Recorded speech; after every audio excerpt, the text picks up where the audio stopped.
Scott in Delray Beach, Florida. Welcome to the Savage Nation.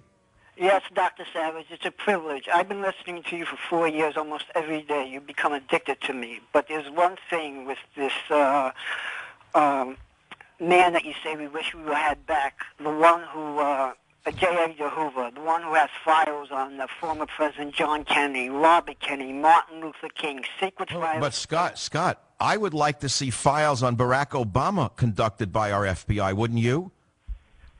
Who? On John Kennedy, Robert Kennedy, Martin Luther King, people who want peace?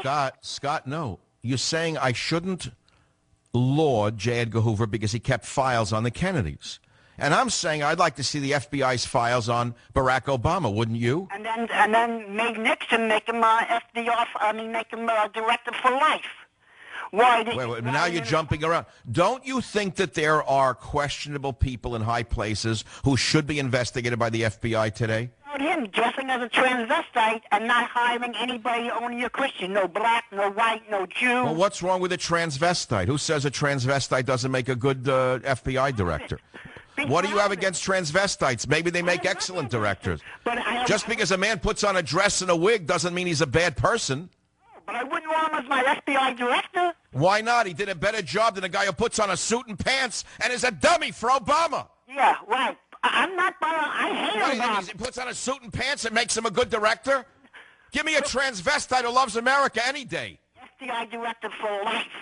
Because he has files. I wish he was still around, and I wish he was still the FBI director. We wouldn't have what we have today.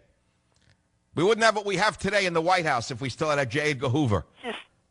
All right, look, let's go away. As my father had a sign in his store, don't go away, man, just go away. Okay, that's all. Let's not get mad at each other. He had a sign in the store, do not go away, man. Don't go away, man, just go away. You want to hear a story from an airplane related to the FBI? I'll give you one right now. I'll show you the new FBI in case you want to hear it. A friend is on an airplane the other day, sitting in first class. Behind her, 2 seats, first class, 2 men, strangers, don't know each other.